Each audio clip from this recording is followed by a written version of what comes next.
packed house today.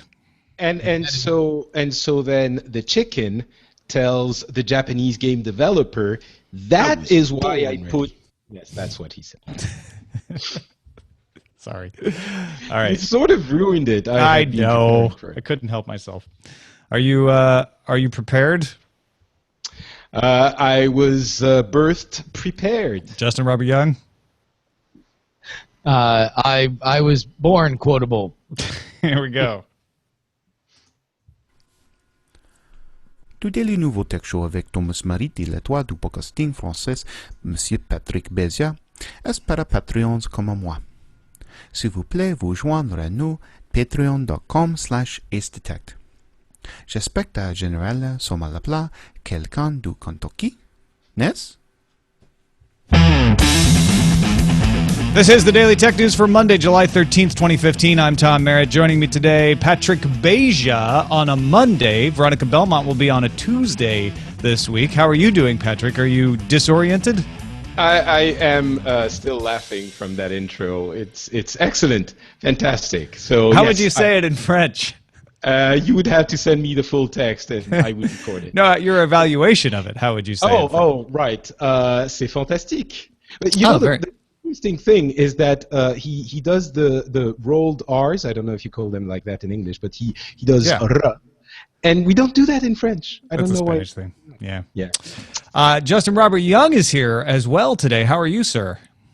Missed opportunity for the French, Patrick. I feel like the rolled R's, you know, they're just a great addition to any language. You know, it just spices it up a little bit. This is an amazing panel that we have here today, Tom, and you know, unfortunately, it has to be under such sad circumstances. Yeah, our top story in the headlines, no spoiler, is the passing of President Satoru Iwata of Nintendo. We do have Chris Kohler, author and editor from Wired, will be joining us for the discussion section. So let's get right to the headlines. As we said, Nintendo President Satoru Iwata died Saturday at the age of 55 due to a bile duct growth. Iwata worked at HAL Laboratory in the 1980s, where he worked on lots of Nintendo games like Balloon Fight and Earthbound. He joined Nintendo as GM of Corporate Planning in 2000 and was appointed the fourth ever president of Nintendo in 2002, and the first not to come from the founding family. Like I said, that's going to be our topic for our main discussion today. Ars Technica reports that Comcast revealed pricing for 2 gig fiber internet service in the U.S. residential market, which will cost $300 a month, with fees up to $1,000 for installation and activation. Equipment, taxes, and other fees may also be added into the price. And installation will require 6 to 8 weeks to complete. But hey, there's a promotional price for $159 a month. It will launch, supposedly, in Florida, Georgia, Illinois, Indiana, Michigan, Tennessee, and California this month. $500 activation fee is what they said? Being back from Finland, as I've said multiple times, this makes me, I don't know, cry or laugh or maybe both. But yeah, cry, laugh, cry. Look, cralafy. Yes. Exactly. But what's really upsetting about this is just the fact that they are not even in league with other, residential similar speed. But they have 2 gigabits, Justin. Yeah, it is impressive. I'll give them that. If only there was an audio representation of how hard I'm rolling my eyes right now. Well, rejoice then, because according to ZDNet's Marijo Foley, to celebrate the launch of Windows 10 on July 29th, Microsoft will host a number of fan celebrations in 13 cities across the world, including Sydney, Beijing, Tokyo, Sao Paulo, London, Berlin, Madrid, Singapore, Johannesburg, Nairobi, New Delhi, Dubai, and New York City. You'll all have noticed that Paris is missing from that list. So is LA. No San Francisco. What's happening there, Microsoft? Well, they will also launch Windows 10 across 110 Microsoft stores in the US, Canada, and Puerto Rico, with in-store events designed to help customers upgrade. I'm sure lots of people are going to go there and be super happy. Microsoft is also expanding its list of Microsoft Surface tablet distributors from a couple of hundred to a few thousand worldwide. The plans were announced today at Microsoft's annual Worldwide Partner Conference in Orlando. And one of the reasons they're doing that in-store event is because they haven't still got the RTM to manufacturers for Windows 10. So there won't be any Windows 10 machines in the store. You'll have to upgrade them immediately after buying them. Also, is Seattle missing off this list? Because in Seattle, no one needs help to install Microsoft products, sir. Yeah, they either already work for Microsoft or they're dirty Amazon employees that they would want to help. I don't know. Yeah, I don't know what that means. That is weird. Another announcement from that partner conference passed along by Mary Jo Foley. Microsoft is going to launch a new subscription service this autumn called Cortana Analytics Suite. Subscribers will get the voice assistant Cortana as a front end to the following: Power BI, Azure Machine Learning, Azure HD Insight, which is Hadoop on Azure, Azure Stream Analytics, Azure Data Lake, Azure SQL Data Warehouse, Azure Data Factory, Azure Data Catalog, Azure Events Hubs, and the Face, Vision, Speech, and Text Analytics pieces of Project Oxford. All those will be available individually as well. So there you go, enterprise developers, pricing and licensing yet to be announced. Can you say Azure one more time, please? Just I could say it 5 different ways, and I probably just did. Azure. both, all of them are lovely, Tom. Thank you. Indeed. As is the Azure Drake, a 5-drop, which gives you 1 card drop. Plus 1 spell damage. He reports that a supercomputer based at King Abdullah University of Science and Technology in Saudi Arabia is the 7th most powerful computer on the planet. The Shaheen 2 is a Cray XC40 computer with a peak number crunching capacity of 5.536 petaflops, making it the highest ranked Middle East system in the 22-year history of the top 550 supercomputer list and the first to crack the top 10. The machine is being used for research projects modeling turbulence in engines, atmospheric dynamics, and renewable energy grids. Yeah, it's my typo there, the top 500 supercomputer list. But China still ranks number 1 for the 2nd listing in a row. So this is kind of the big news. Saudi Arabia getting on the list. Well done. Hot for security notes, Facebook security chief Alex Stamos posted on Twitter this weekend that Adobe should announce an end-of-life date for Flash in order to disentangle dependencies and upgrade the whole ecosystem at once. He called for Adobe to announce it, right? He didn't say that they would. Yeah, he works for Facebook. Adobe doesn't have to listen to him. You're right. Adobe has acknowledged 3 critical vulnerabilities in Flash within the last week alone. So yeah, maybe it would be time. I think Flash's time might have passed. Yeah, it's kind of Adobe's. It's up to Adobe to make a gentle and elegant exit from Flash. They don't want to look bad and as if they can't keep their product secured, although a lot of people think that. And they want to make sure that the web keeps working. They can't just pull the plug on support one day and abandon it because too many people still use it. So this is a reasonable recommendation, although I don't know why Adobe would necessarily have to listen to Facebook's security chief, other than just Facebook makes up a large amount of traffic on the web. In a quick follow-up, CSO Online notes that a DEF CON talk about proxy ham has been canceled, and its creator, Ben Cottle, will only say that the open source code and documentation will not be made public, so I guess it won't be open source. The source code and documentation will not be made public. Prototypes have been destroyed, and that's it. Proxy ham was that box that would broadcast internet up to 2 miles away to hide your actual location. You plug it in somewhere with an open Wi-Fi access point and rebroadcast. Lots of conspiracy theories running wild about why this happened. And so what are the big conspiracy theories? Well, that the government got to him, told him to shut it down, that somebody had, threatened. Mostly they involved the government. Yeah. Black helicopters. Yeah, black helicopters got to Ben Cottle is the conspiracy. I mean, certainly odd. It is curious. It's not odd for a DEF CON panel to be canceled. It's odd for something to be canceled and then like any acknowledgement of the existence of the project to be removed from the internet. Very, very odd. Time for some news from you. Most of our stories are submitted in our subreddit at dailytechnewsshow.reddit.com. It helps us put our lineup together every day. We always highlight a few of the ones that we think are a little different than what you're seeing everywhere else. Habichuelacondulce sent us the Ars Technica report that 4 U.S. senators have asked the FCC to gather information on how cable and broadband providers charge their customers, not asking for them to take action, just gather the information. Senator Bernie Sanders of Vermont noted that only 37% of Americans have more than one option for high-speed broadband providers. The letter was also signed by Senators Elizabeth Warren, Edward Markey, and Al Franken, and specifically called out Time Warner Cable's pricing arrangements as needing a look. Very interesting. And another side note, in the mixture of politics and technology, Hillary Clinton today made mention, without saying Uber's name, that she, as president, would crack down on companies that misapplied the 1099 status for their workers, which is really the main issue that Uber faces right now. So yeah, it's why Ship brought all of their employees in house, was a reaction to Uber getting in hot water about that. Very curious. Now that technology is mainstream enough that these are kitchen table issues for political gain.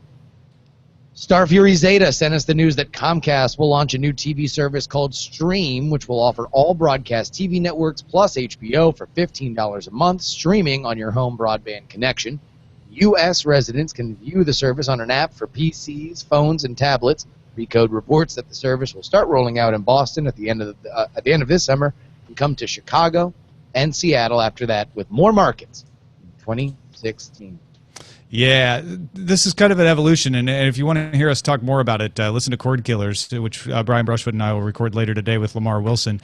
But it's gone from them offering HBO plus local channels for $40 a month as long as you sign up for regular cable to we'll basically give you HBO for its regular price and all the broadcast channels for free, and you don't have to have a cable box.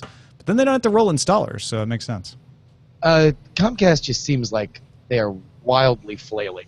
And not to say that it's not good, it just there doesn't seem to be a ton of cohesion to the movements that they are making since the big net neutrality ruling over the last year or so.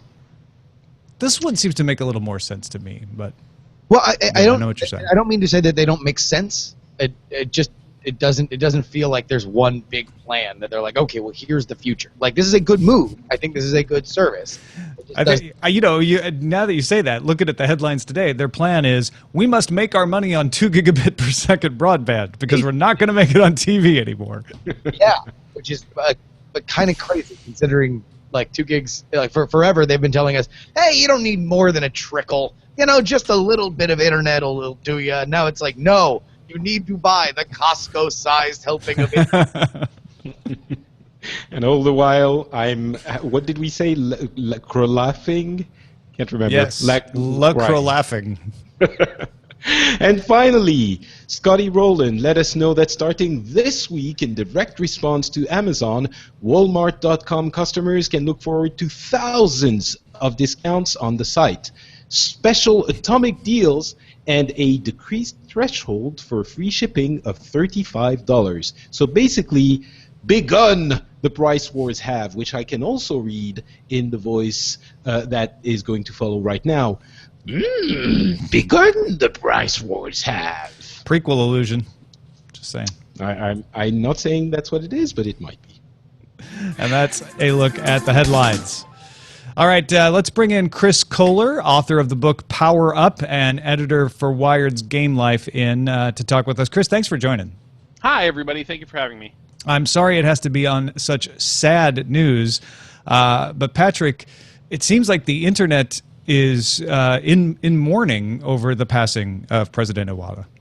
That was somewhat surprising. He is the CEO of a very powerful gaming company. And myself, when I read the news, I found myself, taken aback and sort of emotionally affected by his passing. And I wasn't sure why, but I also noticed that many others have experienced the same thing, the surprise included. So, Chris, do you have maybe a reason why the death of that CEO would affect us in that way? Well, I mean, first of all, it came as something of a surprise. Iwata was only 55 years old. We kind of had inklings that that his health was not doing so well, but Nintendo kept it a. I mean, it was Apple kept Steve Jobs' declining health a secret, but Apple was blabbing all about it compared to Nintendo, because Nintendo, I mean, it was absolute total lockdown. They said he had a a tumor basically in his bile duct, and then after that they stopped talking about it, and they said he had a successful surgery, and then Iwata actually showed up June 26th, I believe, at the annual meeting of shareholders in Japan. He didn't go to E3, but he went to the meeting of shareholders.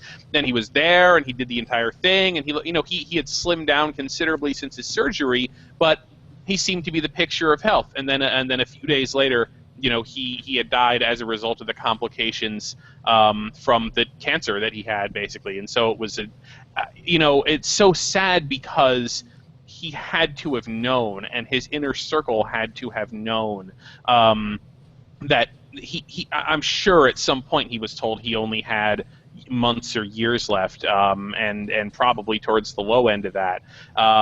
And for everybody to just sort of put on a stone face and go out and talk about video games at E3 and the presentation with the Muppets and everything like that, it had to be just destroying them. But I mean, so not only is it sad to hear, because Iwata did all of these live streamed Nintendo Direct presentations by himself, and he was the face of Nintendo, and everybody knew that he had been a video game programmer, that he was incredibly passionate about games. He made games. He programmed Earthbound. He helped create Kirby's Dream Land and worked on Super Smash Brothers. And but the real tragedy is that he was still CEO of Nintendo, and he was captain of that ship, and all of the success that Nintendo had over the past decade, since he was installed as CEO in the early 2000s, a lot of that was due to his vision of games for everybody, of him fighting as the CEO of this publicly traded massive company, to keep it on the path that, really, really fight for the vision that he and Shigeru Miyamoto shared, of the types of games they wanted to make, and how they were going to sell them to people. And as people tried to say that Nintendo should get out of hardware entirely and go to, start making PlayStation 2 games in 2002, to Nintendo should get out of hardware entirely, and they got to put Super Mario Brothers on cell phones for 99 cents. Iwata was able to continually deliver and show them, no, there's this better way. And that has been amazing for video games, because when you look at what Nintendo produces, it is just completely far and away out there. It is no other company is doing these specific types of video game experiences. And to lose Iwata, to lose like the person who was fighting the hardest for that, is you start to see Nintendo slipping away, and you really worry, like, without Iwata there fighting constantly for this, like, what is Nintendo going to be in 5 years, 10 years, 15 years, and what are we going to miss out on that he would have provided for us, that, quite frankly, a lesser person would not be able to? And I think that's what is kind of hitting a lot of people today. Chris, for those of our listeners who are not particularly gamers or followers Sure. of the gaming industry, but yet know Nintendo as such a huge part of their childhood and have identity to that company, can you describe kind of what his legacy was specifically over the last 10 years and where his vision really guided the company?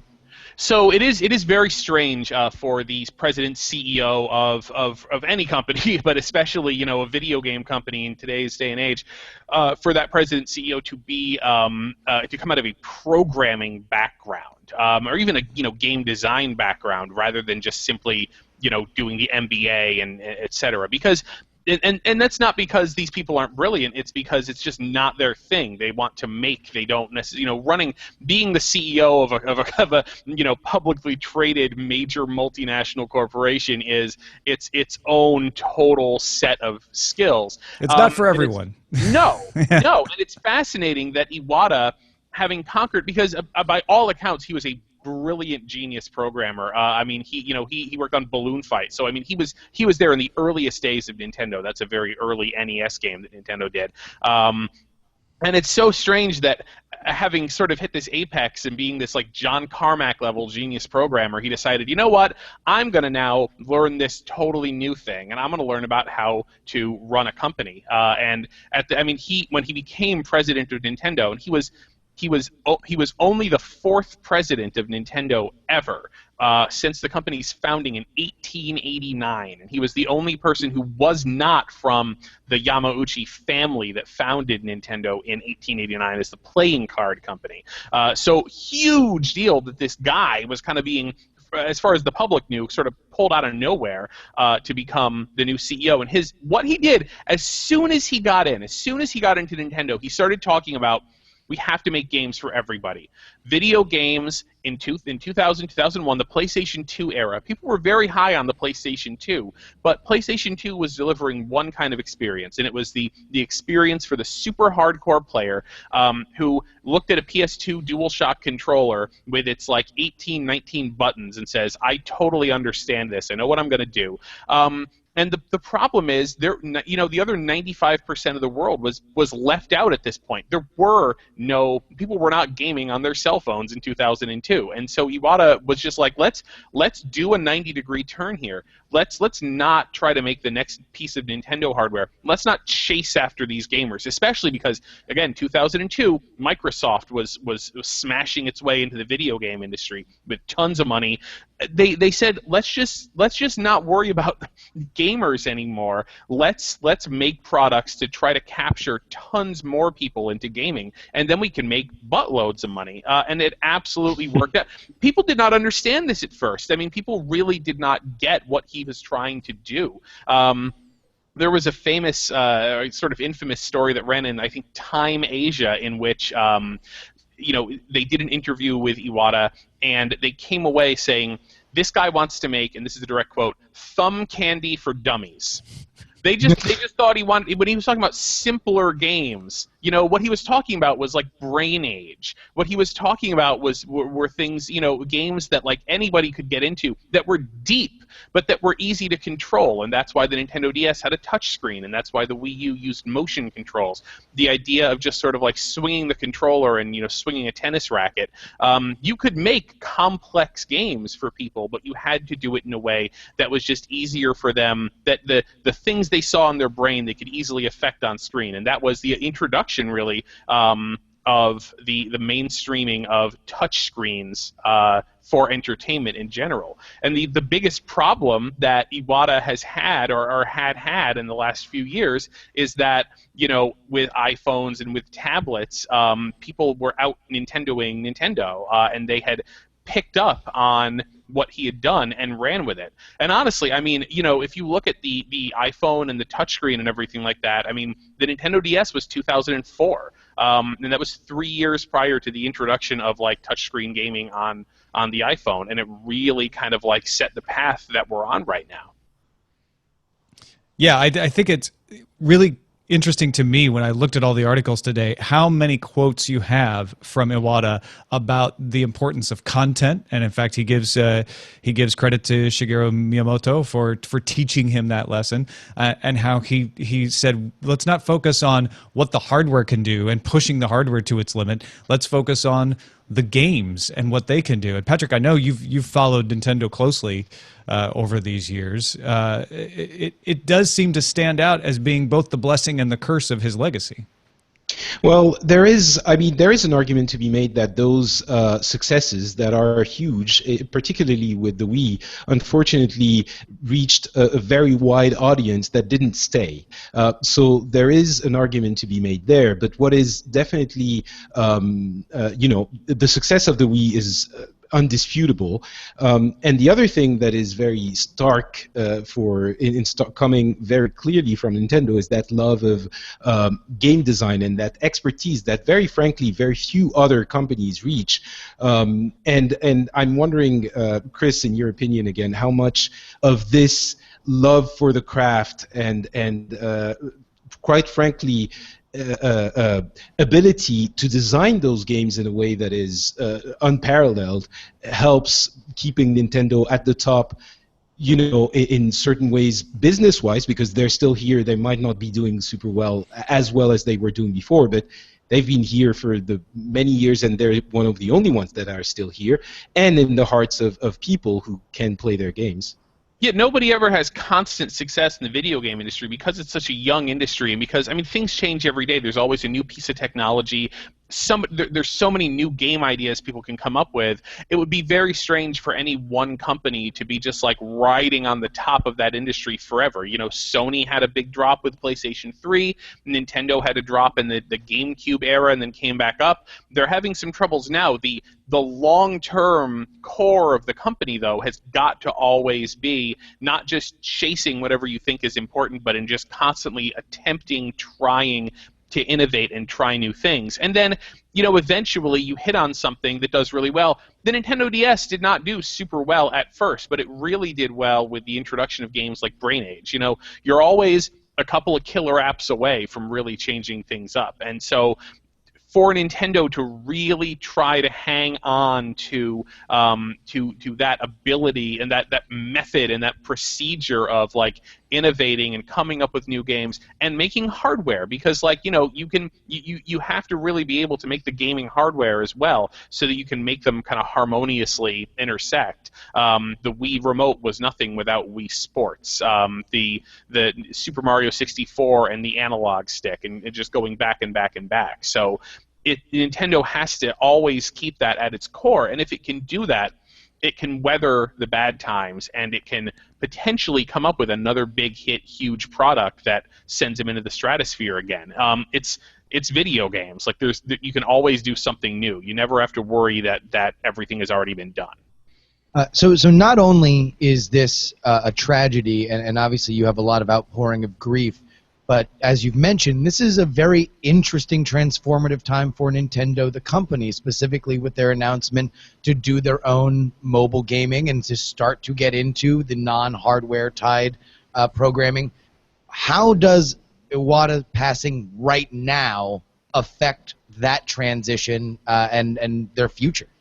It seems to me like it's the absolute worst possible time for this to happen, because had he, had this been happening when Nintendo was doing incredibly well, they might have, it's okay, well, we can sort of ride things out and find new leadership, but it's like they needed this vision to pull them through. And this is not to say, I mean, I'm sure that, Iwata has spoken to a lot of people and they understand what he was trying to do, and will try to pick that ball up and run with it. But yeah, I mean, it's got to just be an absolute just terrible blow to Nintendo as they continue, because they are, in fact, they're gonna put some content on smartphones. They just struck a deal with DNA, the smartphone game maker in Japan. That's gonna happen this year. They're signing. Nintendo seems to be doing more deals than they have in the past. In the past, Nintendo has been very much like, we're not really going to work with you. But now it's like, okay, Super Mario Brothers attractions in Universal, and working with Activision to put Donkey Kong and Bowser, Mario characters, into their Skylanders game. Like, that's a lot of things that were sort of unprecedented before are now happening. So, yeah, I mean, it's to be in this sort of tumultuous transitional period for the company has got to be pretty bad. But I mean, in general, it's just like it's bad for video games. Like, I don't see how this is not a terrible loss for anybody who kind of like, is in love with this, the medium of the 21st century and is excited about its future.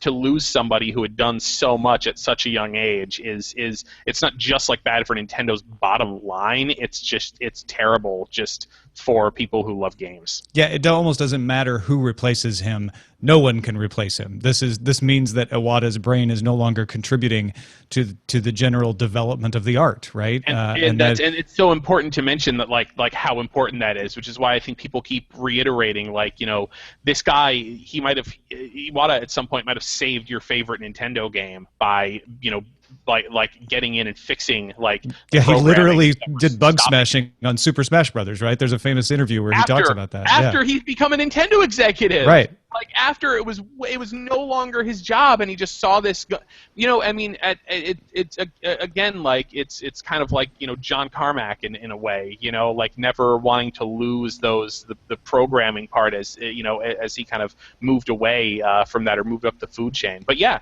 Super Smash Brothers was not going to hit its schedule, and he was just like, we're going to debug this game. Well, for the moment, Nintendo is being very cautious. Genyo Takeda, who is the hardware GM, and Shigeru Miyamoto, who everybody knows, he's the guy who created Mario and all of that stuff, are retaining their roles as representative directors, and Iwata was also a representative director. But they are not naming a replacement at this point. They're not naming an interim. They're taking it very slowly. Before we let Chris go, any ideas? It seems like Miyamoto's getting the early conversation about getting the nod to become president. Yeah, I mean, I should really say that's not going to happen. I mean, if it does, I'd be like blown away, because as we said, the study of like how to run a major business like this is not something that Miyamoto has ever wanted to do. He is a game creator, and if anything, he's trying to take steps back from, because, you know, he kind of like stepped down as the guy who runs the Mario and the Zelda division. He's making Star Fox with a small team now, and he's actually said he's not really participating in the creation of the NX, which is the next console that they're doing. So he seems to have kind of put himself off to the side, because I think he's tired of like the grind, basically, and I think wants to enjoy his time with the company and like be more creative. I think he's 67. Is that right? Something like that. Something like that. But he is not the next CEO of Nintendo, and it's probably going to be. I mean, it's got to be somebody from that business side. It's and that person, you know, maybe they did have a background in game creation and sort of came over to business later in their career. Certainly, you got to hope it's somebody who has that passion for games, who has, you know, created Nintendo games before. But it's not Miyamoto. All right. Well, thank you, Chris Kohler, author, as we mentioned, of the book that is coming back into print, right? Power Up? Yeah, spring 2016. So look for that. Look for that. And, of course, you can follow his work over at Wired.com. You do the Game Life podcast, right? We do the Game Life podcast. It's irregular. We might do one this week. But if people want to find it, where should they go? Just go to Wired.com and go to entertainment, and you know it's there. Wired.com/category/GameLife if you really want to get specific, but yeah. Or actually just follow me on Twitter. It's Kobunheat, KOBUNHEAT, and then I just tweet things. Excellent. That's the best way to do it. Chris, thank you so much for talking with us today, man. I really appreciate it. Thanks for having me. Thank you. Absolutely. All right, let's get to our pick of the day. It comes from Jamie. Before we do, yeah. Tom, can I just very quickly? I just want to read this one quote that we've seen everywhere from Satoru Iwata. We wanted to get to it during the discussion segment. We didn't. Basically, I think this encapsulates why he was so highly regarded. When he first came into office at Nintendo as a CEO, a couple of years later, he made a presentation and he said, "On my business card, I am a corporate president. In my mind, I am a game developer, but in my heart, I am a gamer." And that really resonated with a lot of gamers, and I don't think a lot of CEOs, again, could have said something like that with a straight face. So and been believed, and not, you know, and exactly. You know, that's the difference. Saying it and having people believe that you meant it, I think is sort of his legacy. All right, to get to our pick of the day, Jamie in BC, British Columbia, wanted to recommend a power line adapter. If you guys don't know about power line adapters, they've been essentially extend Ethernet over your power lines. He wants to recommend TP-Link. He says you plug one adapter into the outlet by your main router, run an Ethernet cable from the adapter to your router, then go to the room with your device you want to hook up, plug in the other adapter to that outlet, run Ethernet cable from the adapter to your device. Voila! You've got internet connection. The adapter runs the internet using the electricity in your house and promises speeds up to 500 megabits per second for $38 on Amazon. I have heard varying things about Powerline Ethernet, but some people claim they work. I think it kind of depends on the electrical wiring in your house and the electrical system in your area.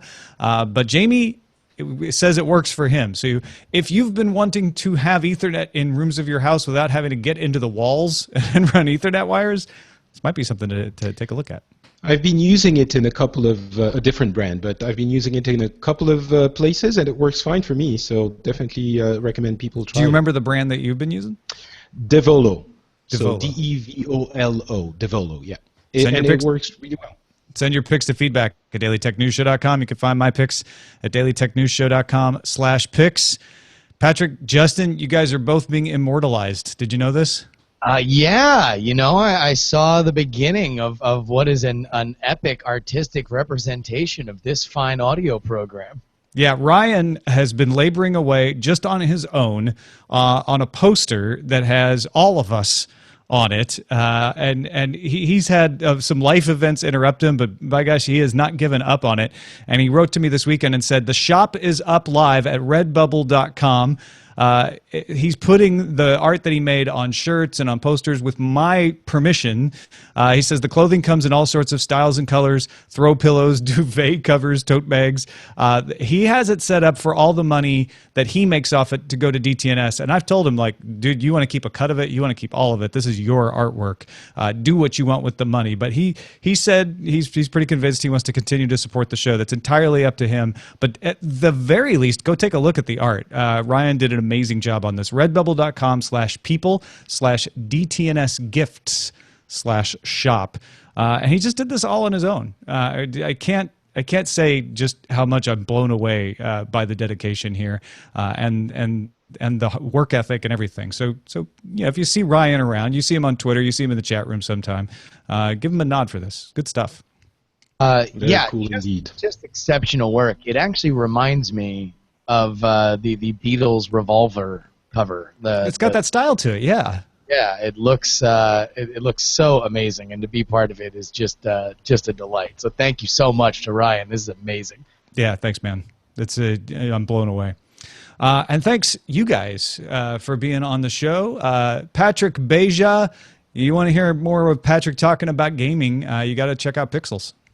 Absolutely, on FrenchSpin.com. We actually just recorded an episode today with Mark the Terpster Turpin, and we did talk about both the passing of Satoru Iwata. We went into a little bit more detail there, so if you want to hear more about that, you can listen to that.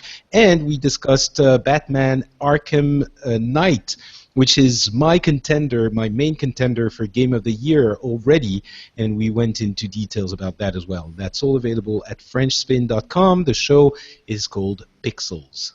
And Justin Robert Young is going to change the way you view the election this year. Well, we certainly hope so. The Contender is a card game that you can follow, twitter.com/contendergame. We are going to be debuting our website. We shot our Kickstarter video over the weekend, so hopefully more and more and more will be made available for folks who want more information on what some are already calling a gigantic project I shouldn't have put on my plate. And by some, do you mean yourself, or?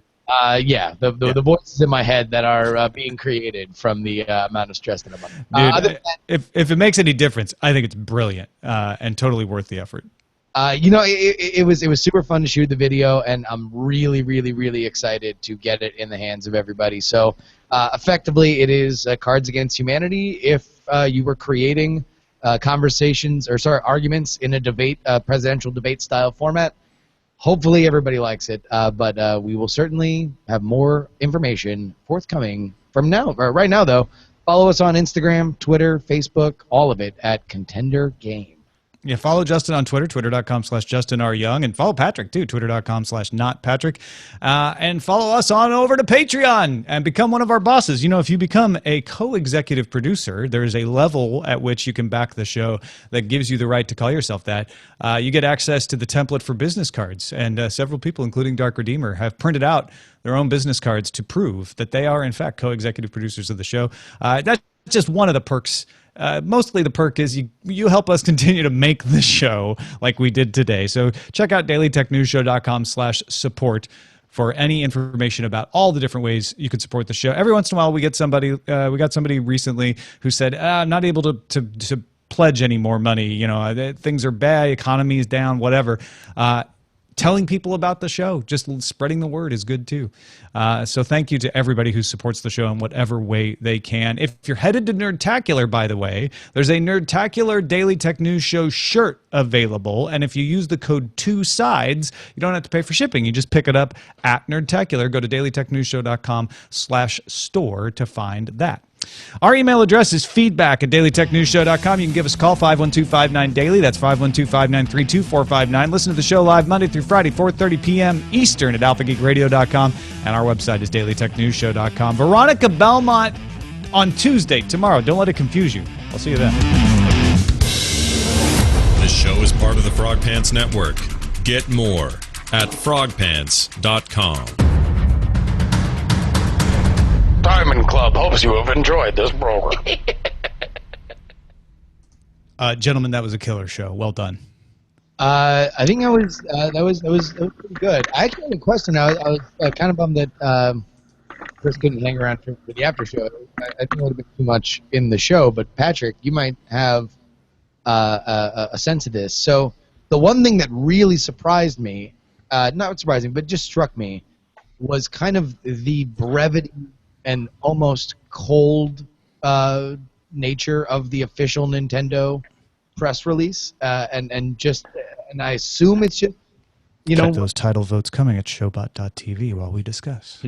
Yeah, I assume that it's just, you know, anywhere between Japanese culture, Japanese business culture, but just like the one line, Satoru Iwata has died, you know, bile duct growth, like, and just his. Yeah.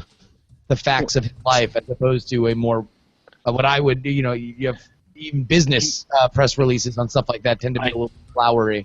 I think part of it is culture. I mean, sentimentality, open sentimentality that way, isn't usually expressed especially from a corporation, because it's considered impolite.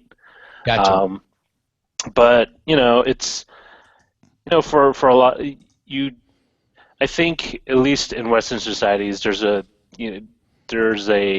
propensity to kind of spin everything into kind of a emotion that people can, for the better part of a, you know, lack of a better term, they can kind of relate to. You know, if someone like Steve Jobs or something, you definitely have that impact. But you know, it's you can't really see everything through that lens. Oh yeah, I mean. I understand what you're saying, but to me, that isn't all that remarkable. I mean, that was pretty common in the U.S. up until like the 80s. Like, actually, they were still doing all the way to the end of the 80s. They would say something. Even in the UK, there's still sort of in the press, an inclination to not lionize the dead, to talk about their failures as well as their accomplishments. Whereas the U.S., we've kind of tend to, you know, if somebody has just died, to go easy on and I think it's, you know, it's maybe our talk show kind of culture where we feed we feel the beat need on to them so express. Much when they're alive that we feel bad. Well, we feel the need to express, but it's also considered poor form to piss on the grave of someone, even if they were like the worst boss on the planet, because it's just considered like you don't do that. And you know, it does very, even like, you know, as Tom was saying, it differs even from closely related cultures on how people treat it. So, well, I think it wasn't necessarily, you know, it was, and not to say that anything is wrong, right? I mean, it's just it's something that you know, I looked at and like, oh wow, that was, you know, and I read it as like, oh, that's very Japanese to two-line, this person died, this is how they died, and then this is how old they were, as opposed to, and not necessarily to lionize, right? But just to, like, you know, this person was at the company for X amount of years, he worked on the following things, and he became CEO, like, at this point. But even, like, not necessarily a lionizing, but just like a kind of a little bit of an explanation of who they were. We have a baby. Yeah, I wouldn't say, you know, I'm not a full expert in this, but it doesn't feel to me like this is necessarily a Japanese way of approaching it. I haven't read too many press releases in Japanese, but my impression is not that, oh, this is how the Japanese do it. It might be in these cases, very possible, but for me, I would think it's more of just the way they decided to do it in this instance. Okay. You know, I wouldn't be surprised to see a couple of lines about, who he was, where he came from, what his contributions were, these kinds of things. But they didn't even announce that they had a plan in place to, you know, well, not at least a transitional plan. They just said the people in place are going to stay there. So I don't know. I think they wanted to keep it as short as possible, and they definitely did it. Yeah. By the way, for title, I'm just going to make an executive decision today. His game ended before its time, which was Dark Redeemers. I just perfect. That's good. Note perfect. Yeah. Well done. I'm going to make a father decision and check off so I can change Okay. it. Thanks, Roger. Enjoy. So do you need me to upload video? Nothing, or is that good? I mean, I'll do the post stuff, but No, I'll do the regular thing. Okay. But you got the regular thing. Yeah, I got the regular thing. Okay. All right. Cool. Then I will see you mañana. Cool. Thanks, Roger. Bye. Yeah, I certainly, I mean, I knew that he was beloved, and I'd seen Nintendo Direct, and I'd even seen a couple of the Iwata Asks videos, and I thought he was an interesting guy, but it even took me by surprise just how sincere the outpouring was. And I think part of that is not just that he was beloved for many good reasons, but also the surprise nature of it. You know, and he was only 55, for goodness sake. For sure. And we didn't have, unlike Steve Jobs, we didn't have any inkling that this was going to happen. Right. Except There wasn't for a his years-long build-up. well-treated. Yeah. But yeah, and it's also, you know, Nintendo in everyone's psyche, even if they aren't active gamers. It's one of the only gaming companies, big gaming companies, that remains from that golden period of the 80s. Late 80s and early 90s. Everyone remembers the NES or Super NES, and you can't really say the same, even, you know, for very successful companies like, let's say, Blizzard. You remember them from the late 90s. So it doesn't your childhood in the same way. Or if there's, you know, an Atari, it's not the same as the Atari you grew up with, right? Well, and you know that. Yeah. Yeah, Atari has disappeared. Sega has essentially disappeared.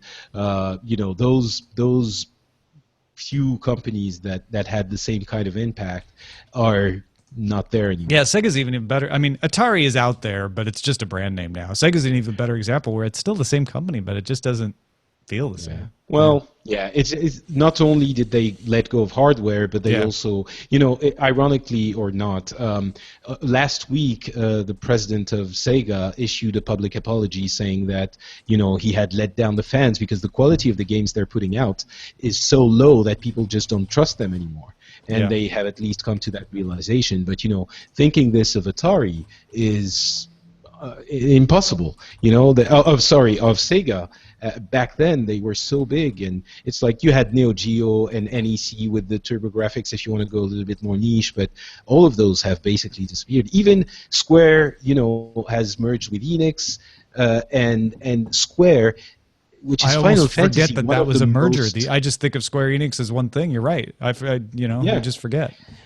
You know, Final Fantasy, it could have that kind of emotional impact, but it just, even them, they're still here, they're still big, but it's not the same thing. So it is maybe the most unique company in that industry, in that, you know, I think we talked about a while ago, and this is before they made the deal with Universal Studios, that like Nintendo would be an acquisition target for a company like Disney, just for the IP, just for property. And there have been a lot of very, very popular video games. There have been a lot of very, very popular characters, but nobody has the enduring kind of legacy, and that repeatedly creates more and more. That all of a sudden the new Zelda game is out and it's great, or there's a new Mario game, there's Super Smash Brothers. They continually, successfully renew that well for their IP, which is mind blowing. And Iwata was such. It does make you wonder. And I don't want to be too conspiratorial here, but it does make you wonder if you have Iwata as the kind of CEO who resists pressures to do things like famously, moving to mobile and porting games specifically to mobile. That's not even what they're doing with the DNA thing. That when he is now no longer in charge is part of the reason they're not rushing to give more details and rushing to name even an interim, that they plan to make a lot of changes that he wouldn't allow them to make. I think the big question there would be exactly how ferocious and how many wolves he was keeping at bay on those issues by his force of personality. And that's something that I certainly don't know enough about the internal politics of that company to make a guess on. But you would have to think that there are some market pressures that say, hey, if you were to put Legend of Zelda as a $5 download on Google and the App Store, you would make Y amount of money, and it would be the biggest thing in gaming for X amount of time with just a straight port. So that's... Well, the thing is,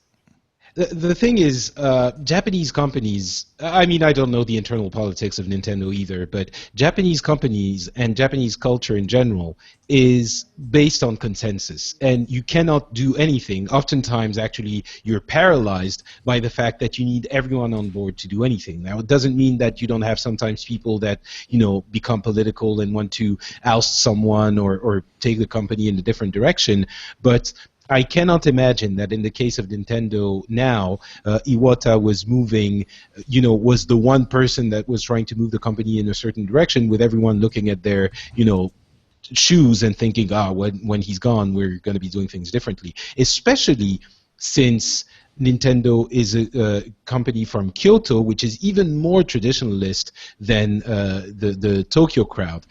So I have to think that he did represent the ethos of a company in a way that was shared by other important people in that company. So I would be surprised if they suddenly changed course or altered these kinds of decisions that have kept them apart, from the devastation really in the Japanese game industry from the past 15 years, because it is a minefield, and there have been many, many victims, as we said, and Nintendo is still strong out there. So I don't think they would, disavow his the direction he set for the company. I don't think it would happen, but. All right, guys, I'm gonna head out, but great show, man. Yeah. Well done. Thanks, sir. Yeah. We need to do an FSL Tonight recording this week. We do. We can figure it out, but Wednesday I think will probably be best for me. All right.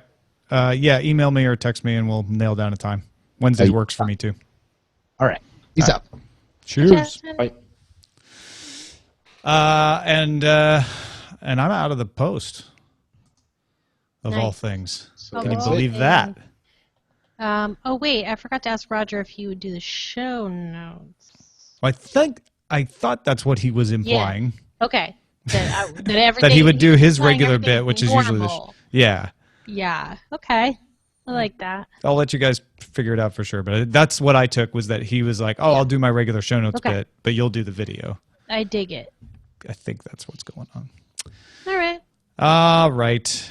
Well, this is a sad day, so we're not going to joke around. We're not going to do that thing we do. I just don't feel it. But stay tuned for Cord Killers immediately following our Nintendo memories.